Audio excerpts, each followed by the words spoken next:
to Enchanted Empath, the podcast for your soul. I'm Charlene Murphy, intuitive empath and soul coach, on a mission to really wake you up to your inner brilliance, your amazing abilities to heal your bodies, to manifest anything, to create a life you love, and to just be really dialed into the magic of the universe. So welcome. You can find me on Instagram, Facebook, and YouTube. Feel free to chime in, say hello, and during the course of the live stream, ask questions, get some coaching here, right? That's what I'm here for. I'm here to be of service and to help with your evolution as a spirit being having this human experience. Fun stuff. Okay, so diving into today's topic, I really wanted to kind of expand on what we were talking about last week. And last week we dived into how to read energy, right? And it's all based on the premise that our human bodies are these high-powered receivers, transmitters, and transformers of data and energy and information that surrounds us. It's everywhere. It's impossible actually to separate ourselves from it. So any kind of separation that we might feel is completely an illusion, right? And so just with a nice little shift of remembering who we are and where we are and what we are, we can tap right back into the flow of the well-being of the universe, which is, I think, our ideal way of living. And so that's what I love, love, love to teach. And so today I want to teach you or show you one of the tools that I use and that I stumbled into back like in 2006, 2005, 2006. And it's called calling a committee meeting. So it's a really interesting process, and I'm hoping that it will serve you and give you a real tangible way for you to get answers, to get the answers that you're seeking for any situation, any topic will do, right? So this is what I call one of my psychic tools. And I use the word psychic and intuitive kind of interchangeably. And so in my psychic tool bag, this is probably the first thing that I actually developed. And it's worth a share. So some of you might be asking, why do I need to develop my intuition or psychic skills? Because I'm always saying that you have it, no matter if you're aware of it or not.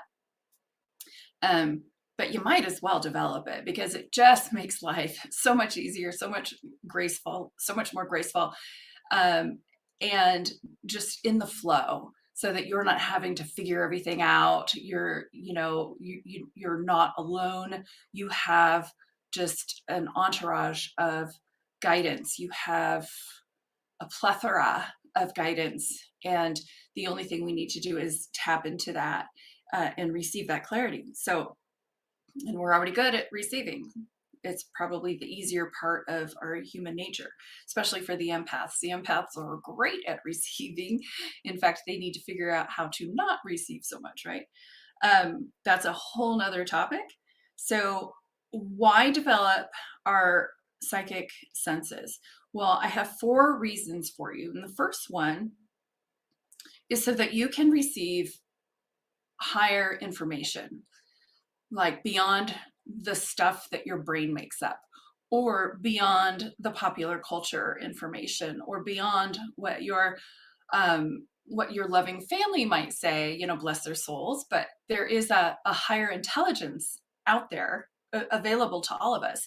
It's the stuff that breathes our bodies. It's the stuff that grows babies. It's the stuff that, creates nature. So that divine intelligence is, we're soaked in it. So I say, let's say thank you to our well-meaning family, but let's go to the higher source of information. So that's number 1. And number 2 is, yes, hold on just a second. Looks like somebody's This is my first time doing Instagram Live on my phone, so bear with me as I multitask. So number two is so that actually, when we do this work, when we develop our psychic senses and our intuitions, it gives us a practice. It gives us a daily practice for us to learn how to think, to learn how to rewire our brains, to learn how to really master what's going on inside of us. And so these practices help us quiet our minds. They help us be present. And when we can do those two things, then we can pretty much create worlds. We can tap into all kinds of information and affect change and just be like the master of our life and being at the helm of the ship here. So instead of feeling that reckless, here I am, this human being, and all these waves are coming, and I'm just riding the waves. When we practice this, it really does put us in a very proactive, co creative place at the helm of our own lives. That's the name of the game. Another reason, number three, is so that we can tune into other people and we can tune into places, situations, cities. Should I move here? We talked about that on Tuesday. Should I date this person? What's this person's intentions? What is this person trying to sell me on? Should my son be hanging around this person? And so instead of judging, we actually can tap into the energy, because everything is energy, and we can gather information and data that helps us make good decisions. And I use it for that a lot, in fact, and there's no question too big. And then the fourth reason is a very practical reason, and I think that this is the premise of having intuition and psychic abilities, is to keep us safe, right? And so it keeps us smart, it keeps us safe, and it keeps us aware of our surroundings. So, it really does serve us to stay off our phones and to be present, because we can pick up information all around us all the time. There's a story being told all the time. And so if we put our awareness onto it, we can read that information and we can decide if this place is a safe place, if that person's a safe person, if should I leave, should I stay? Oh, I'm getting goosebumps. That doesn't feel good. I think I'll leave. And living in that living in that reality, so that you're just much more aware and proactive of everything that's happening around you, so you're not just flying by the seat of your pants. So today, though, I really want to focus on reason number one, and that is to receive clarity, guidance from on high, from a higher place when we have questions. It's like, okay, I have a question, I don't know. And the reason for this is, this whole thing started because I had a problem and I needed a solution. And I knew that I kept on just thinking and thinking and thinking and doing my pros and cons and writing and writing and writing, but it was all in my brain and it was all limited to just my perception. And then the Albert Einstein quote just popped in, and it says, or he said, no problem can be solved from the same level of consciousness that created it. Aha. Okay. So, well, that gives me ownership that I created the problem by my consciousness. Law of attraction makes sense to me. I'll take that. All right. So then if that's true, then guess what? I can change my consciousness so that I can tap into better answers or higher information, my high self, I'm going to talk about, what's around that we can tap into in a minute. But to be able to get out of our head and to get out of the way we were trained when we were kids, to be problem solvers and to jot this down and to mastermind it out and to bubble cluster. I think that's really great exercises and practice to do when you're writing paragraphs and whatnot, and maybe an essay or a book. But for problem solving and figuring out life situations, I think it's cumbersome and it's too much of a burden for us to bear when it's not necessary. We don't have to. When I discovered this, it changed everything. It changed my life. I went from a type A personality of trying to figure out and solve everything myself to giving it up to the universe or to my guides. And I'll talk about the committee meeting itself, just giving it away and then saying, I'll just be here waiting for your answer. So this way, I don't have to torture myself. I don't have to live in anxiety. I don't have to have that heaviness and that burden to solve every problem. They're beyond our scope. And so we have bigger guns. And I say, let's use the big guns here. Let's pull out the big ones and get the higher help and the better help, the more pure help, the divine intelligence help, right? So that's how we can change our consciousness. And I'm going to walk you through a committee meeting in a sec. But first, when we're doing a committee meeting, what we're doing is I've just broken it down into 4 different categories of potential things that we can tap into for that higher intelligence or that better guidance. The first one is tapping into that universal intelligence that I already mentioned. So the universal intelligence that governs the universe, it's the stuff that keeps everything in check and in place. We're surrounded by it. So that's something that we can tap into. We can also tap into our higher consciousness, our higher self. If you trust that, if you trust your high self, which doing these exercises will definitely help you in that process of really trusting the information you get and trusting yourself with it. You could also, excuse me, number 3, you can tap into your spiritual entourage. I call them my spirit guides. I call them. I call them, hey, you guys. I'm very informal with my spirit guides. I know that we are surrounded with them and they come and go and they come in different flavors and different personalities depending on what's going on. I think maybe we have a few that are constant. I don't even pretend to know. All I know is that we live in a responsive universe. There is something out there or many things out there responding to us and helping us and changing things behind the scenes. I see it all the time. And once you become an observer of your life, you'll see it play out too. It's like, well, we can call these things coincidences all day long, but are they? Are they really?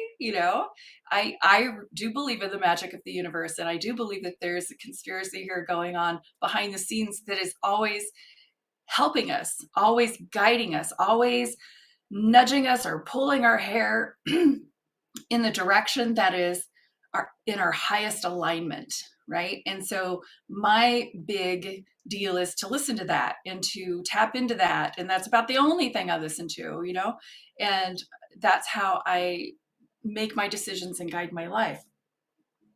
The last thing that you can potentially tap into, and this is fun, some of you might check out at this point, but it's channeling other people's minds. Tapping into and channeling the great minds of people of the past and people of the present, right? So we can tap into people who have died. We can also tap into our ancestors, right? So we can ask for clarity and guidance and dig in and see what that energy says to us or tells us. And again, we all receive that information differently. I've covered this in a few different podcasts, but if you want to know your strongest psychic sense, go to my website, charlenemurphy.com, and take my quiz. It's called, What is Your Psychic Gift? And so there are a few of them going on, but typically we have one that's stronger than the other. So take my quiz and find out, see how you receive it. And then all of this stuff will start to really make sense as you adapt and incorporate this stuff into your life. So, all right, let me tell you about how I came about the committee meetings. So,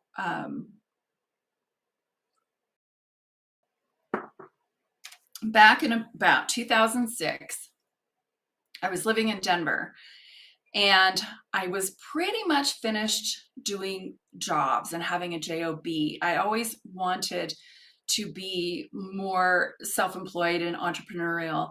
And I always had side gigs all throughout my teaching career. You had to have a side gig if you're a teacher, because that income's not going to cut it, right? So all through college, all through teaching, I always had side jobs. And I was also a graphic design teacher and an English teacher. So I created a couple of magazines along the way. And so I wanted to do that as my primary source of income and be my own boss for the rest of my life, basically. Um, and and I did. However, I didn't have any business training, zero, nada. So talk about flying by the seat of your pants and having to figure everything out. And here I was, still that type A personality. I'm trying to figure everything out, but I don't have the tools and resources to even begin with. So you can imagine how messy that was. So in my pursuit of business as a freelancer and, starting magazines, a couple magazines, and gathering advertisers and clients, that was really hard. I didn't know how to price things. I didn't know how to sell. I didn't know how to ask for the sale. And so my business was like up and down and up and down. It was feast and famine, and it was freaking me out. So I knew that I was locked in my head in the anxiety wheel. And so I thought, okay, I need to do something different. I can't hire a coach. I don't have the money, So I thought that phrase, that little bracelet that people used to wear, what would Jesus do? Changed everything. So I thought, what would Jesus do? And I realized that as I tapped into Christ consciousness there, I shifted my consciousness. So then I was out of how I was going to solve this. And I thought, okay, let's pretend. What would Jesus do? I don't know. So let's use our imagination and let's try that on and tap into that energy. And the response that I got was, get more people to the table. Gather business people to your imaginary table. Have a committee meeting, right? So that's what you would do if you were in a tangible business, a bricks and mortar. You'd have a committee meeting. So it's like, okay, well, that made sense. So here I am. I'm out doing my run in Stapleton. I stop at this little bench that's by this little body of water, and I had my first committee meeting. So I closed my eyes and I imagined this round table. And I started to invite people in, people who I respected in business at the time. Remember, this is 2006, so don't judge me. So I had Jesus at the table. Of course, he was there to keep the peace. Marianne Williamson was there. She's one of my favorite spiritual teachers, and she's just rocking it business-wise, and she's been sustainable for, decades. And then Oprah was there. Martha Stewart was there. So Martha, she just rocks it out. And these women, they just do their life the way they want to do it. And they're very profitable as a result. And I was like, I want to be like that. So I had them there. And then I also had Tony Robbins, because, he's one of my original coaches. And then I had Donald Trump. So I used to really like Donald Trump. And so anyway, they're all at my table. And I tell them, it's like, okay, I have this situation. Hey, my business isn't sustainable. I can't keep my income like at a normal level. I feel like I'm going to have to go get a job. What do I do? And then also one of the problems I had was I felt like I was getting lowballed everywhere I went, and I didn't know how to handle that. And I just felt a little defeated. So I handed it to them, and then I would listen to each of them and their response around the table. And so you can call this an exercise of imagination, or you can call this an exercise of channeling, or you can just call it an exercise of, higher self. It doesn't matter. It is a change of consciousness. And the information is different and it comes in differently. So I believe that I'm tapping into the energy of the people that I have at my table in my imagination. And I can hear their voices. And so Oprah and Marianne told me, this, my friend, is more of a spiritual crisis that you're having. You need to look into your self-worth and your feelings of worthiness. And once you reconcile those core issues, you're going to be fine. And so I was like, that's not what I wanted. I wanted some more tangible kind of business stuff, like give me steps. So, but that's what I got. And so it's like, okay, I'm going to take that and I'm going to listen to that. And then I heard Donald say with Martha, they both said, raise your prices. No apologies, raise your prices.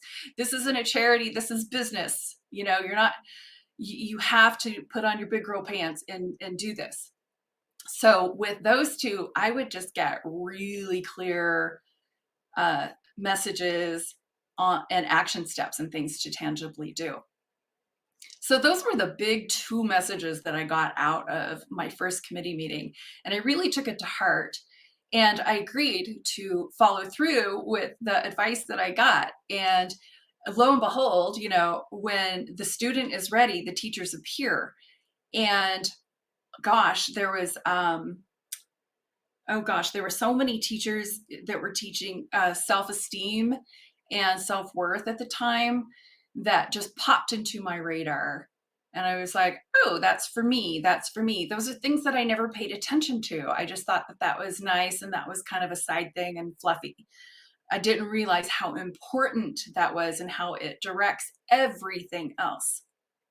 So there was, oh gosh, I can't remember their names off the top of my head, but I'll put them in the description below. They're still doing their work. There was a Debbie Ford. She's no longer with us, but she was pivotal in learning how to love myself and my worth. Of course, there was Louise Hay.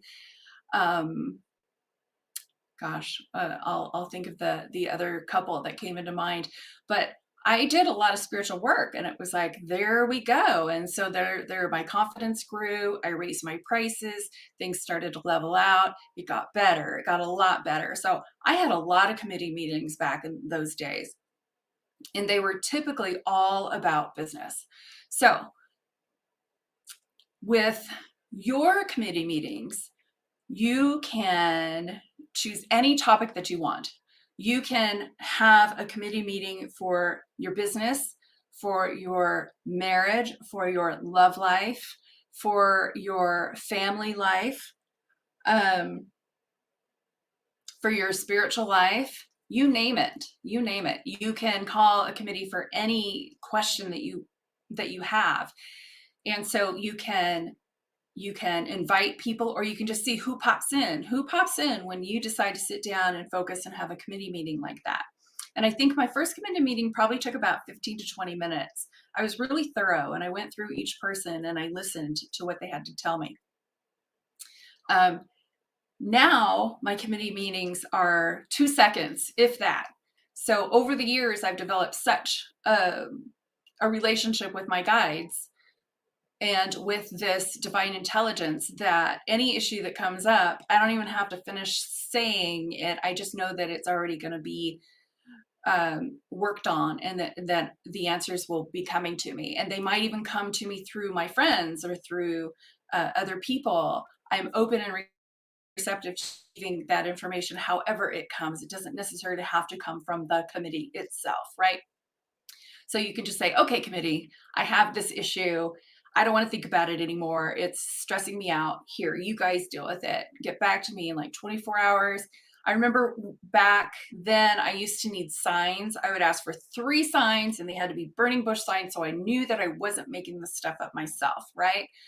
And I would get 3 signs like really quickly, and I would get this guidance and direction. And then the more I did it, it's like, this stuff is so easy, and all this is for me. And I know that's for me. I know that's a sign for me.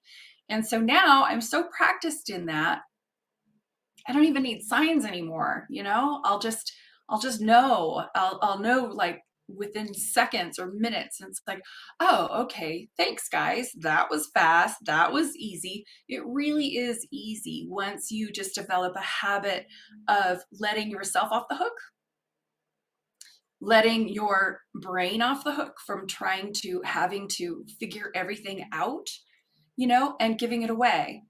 And I know that, from this type A person to you, I know it's not an overnight feat, it takes practice. So I urge you to practice this and have fun with it because it really is exhilarating. It's a lot of fun. Like I'll get messages that I know I didn't make up because that wasn't in my consciousness. That the answer was not in my awareness. So I know I didn't make that up. And that information came to me uh, in the form of guidance. And then it's up to me to take the action or not, right? So see if there's any questions. Hey guys, I see a lot of people on Insta. Glad to have you here.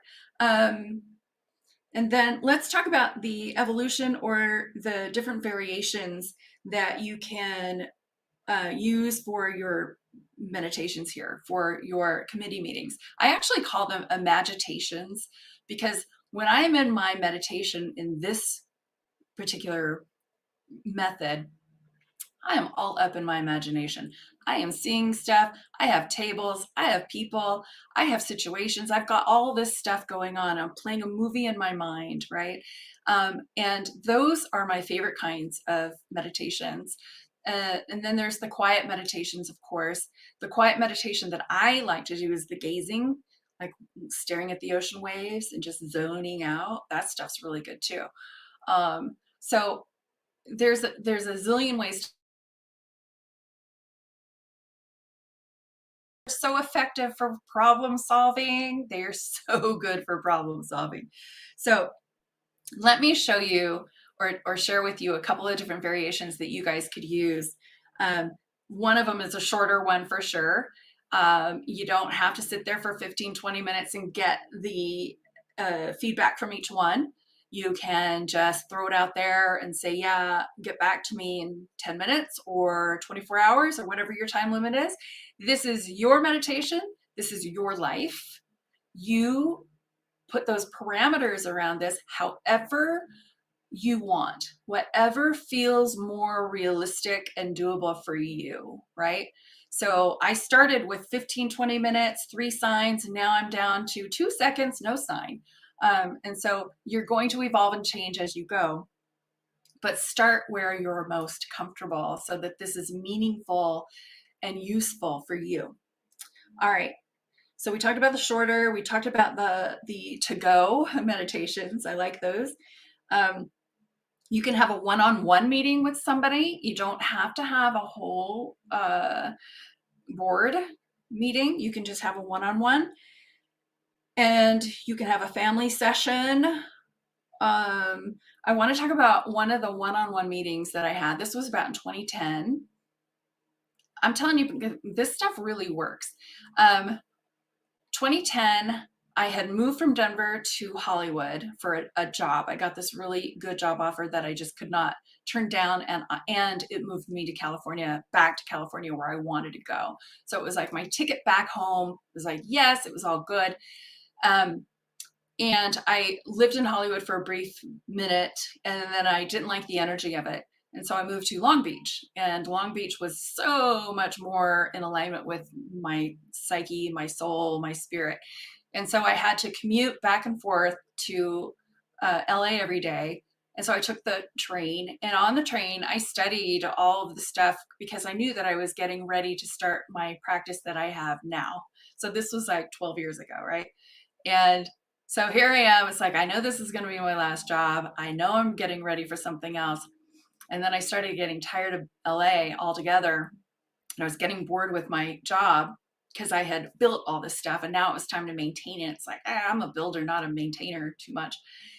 And I was ready to just work from home or transition. And I asked my supervisor, hey, can you talk to the boss and see if I can work from home? I'm tired of the commute and all that stuff. And he said, that's never going to happen. Never, never, never. And I said, can you just ask anyway? And he said, okay, fine. So on the train when I was going home, I imagined having a meeting with my boss. There I am in my meditation thing. And I am in his hotel, and we're sitting at the little table, and I'm saying, hey, you know what? I would be so much more useful to you and your business, your company, if I worked from home. Let me work from home, please. and so this little short conversation took place in my imagination, and then I just let it go. Poop. So the next week, I kid you not, my supervisor comes in and he says, guess what? Eric's going to let you work from home. I'm like, what? And he said, he was more surprised than I was. I was like, okay, that's cool. But it was nice because I just got that total validation that that worked. And then I do this all the time. Say if I want a certain job, I want a certain whatever, I'll go pre-pave it and go talk to the person first and say, you know, you're going to want to hire me, or have those conversations just to bend energy, to make it happen, to put that energy out there, because it goes places, it goes to people, it goes wherever you're intending it to go. So that's the stuff that I trust. I mean, really, if we have radio waves, microwaves, Wi-Fi waves, telephone, cell phone waves, then why don't we have human waves? Of course we do. So the thoughts that we think, the feelings that we have, all of this information, that energy, it goes places. Sometimes it just bleeds out because people don't have focus. And so, but when we do have focus, woo, and we send it to someone specific, then I know it's gone there. Did they receive it? Did they listen to it? Did they hear it? I don't know, but I know that I sent it. And 9 times out of 10, I get validation that they did receive it. So this is something that you can put to the test yourself. So if I was going to give you some homework, which I am, I would say, try this, try it on. See if this works for you. See if this is a meditation or a practice that resonates with you, that can put you in a feeling place of being more proactive in, you know, achieving or receiving your desires. You know, it really does put you in the driver's seat. So instead of, gee, I hope that happens, gee, I hope this relationship works, gee, I hope, you know, fill in the blank, you can go in with your intention, with your current intention. Your intentions change. So your current intention is, I want this relationship. I really want this. This is great right now. Who knows in the future, right? But right now, this is what I want. This is what I would like to focus on. I would like to have this in my life. So let's go have a one-on-one with that person in my imagination, or let's go have a committee meeting with relationship coaches and spiritual guides or whoever, to get some guidance and clarity about next steps. What should I do? How should I handle this? You know, so you can put this to the test, big or small. I would say if this is your first time doing this kind of work, start with something small. You know, intend to like contact somebody, intend to have a conversation with somebody. It could be that easy, that small. And then after, you know, when you have quiet time in your day today, sit down and imagine having a conversation with that person. Be in your home, their home. It's all in your imagination. You can be anywhere, in a restaurant, on a boat, you know, whatever is realistic for you. And see that conversation. What are you saying? How are they responding? How would you like for them to respond? You know, all of this stuff. So you can work it out in this realm before you work it out in the physical realm. You know, this is a great place to have dress rehearsal, to try things on, to bend energy, move things around, and then watch it come in later. But put some parameters around it, put a time frame around it, so that you're not just waiting, you know, for weeks and weeks for a response. Put it to the test. You know, have that conversation and say, okay, guides, if you're utilizing your guides, I would like an answer or some guidance, some real clear guidance, 3 signs, 2 signs in 24 hours. We're on, it's on, let's do this. I'm doing this. So test it, play with it. This to me is the best part of my work.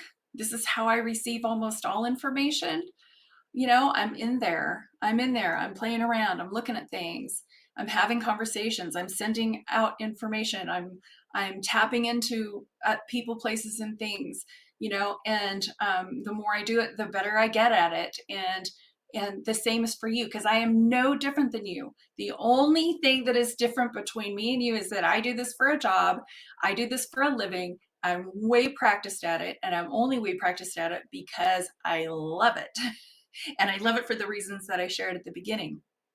I think it started as a safety mechanism, a survival mechanism, and now it's morphed into a thing of beauty. And so you can make this practice whatever you want. Okay. All right, guys. So I don't have my Facebook open. Last time I noticed that this app that I use, the Facebook chats don't come through. So I will go and check out your comments or your questions and answer them offline. So please feel free to drop me a line, put this to the test. I would love, love, love to hear your feedback and see how you do when you do this work. I think you'll be amazed. And don't get scared with it. This is just energy, right? It's just energy work, but it kind of can freak you out if you're not used to it, because it's like, dang, that happened. I was just thinking about that. But I'm telling you, this stuff happens in your life all the time. You're doing this stuff unconsciously or subconsciously all the time. Now just do it with a conscious intention, with a focus, with a result in mind that you would like to achieve. We're always talking about release from the outcome, but no, it's like, no, I want this outcome. And then I can just switch it later if it needs to be changed, not a problem. So have fun with this, be easy with this. I'll look for your comments. And then once you do your committee meeting or your imagitation, get back to me, share, let me know how it went. I would love, love, love to hear. All right, you guys. So I think that's all I have for today. Until I see you next time, enjoy this beautiful day and just be so blessed. Just really call in your blessings and know how amazing you are and how amazingly wired you naturally are to achieve and to manifest and to create anything that you want. So go out there and have fun, and I'll see you next time. All right, everybody, take good care of yourself and each other. Peace out.